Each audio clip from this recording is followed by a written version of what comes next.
সুধিব বিচাৰিছোঁ জুবিন গাৰ্গ কোন?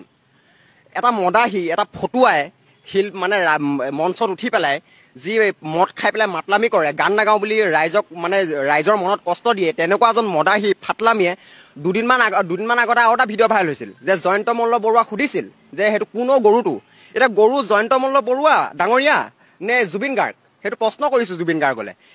সেইজন জুবিন গাৰ্গ, এই মদাহী ফাটলামি জুবিন গাৰ্গ এতিয়া কিন্তু ৰাইজে ভৰি তলৰ ধূলিকণা বুলি নভবা হৈছে।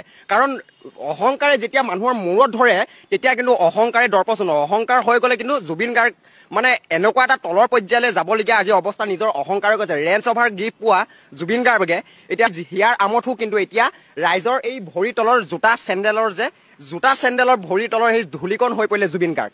জুবিন গাৰ্গক কৈছোঁ আপোনাৰ এই মদ খাই আপোনাৰ সম্পূৰ্ণৰূপে ব্ৰেইনটো গ'ল, এতিয়া অকণমান আপুনি ৰেষ্ট লওক, এইবিলাক পাগলামি কৰিবলৈ এৰক।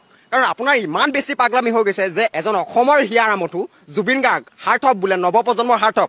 নৱপ্ৰজন্মক শিকাইছে কি জুবিন গাৰ্গে? নৱপ্ৰজন্মক মদ খাই মাতলামি কৰিবলৈ, ৰাজপথত মঞ্চত মাতলামি কৰিবলৈ শিকাইছে জুবিন গাৰ্গে। জুবিন গাৰ্গৰ নিচিনা এটা মানে পাগল গৰু, জুবিন গাৰ্গক মই কৈছোঁ গৰু বুলি।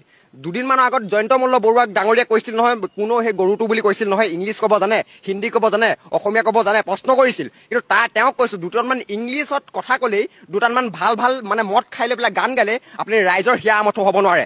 আপুনি যদি প্ৰকৃত ৰাইজৰ হিয়া আমঠু হ'লহেঁতেন আপুনি এই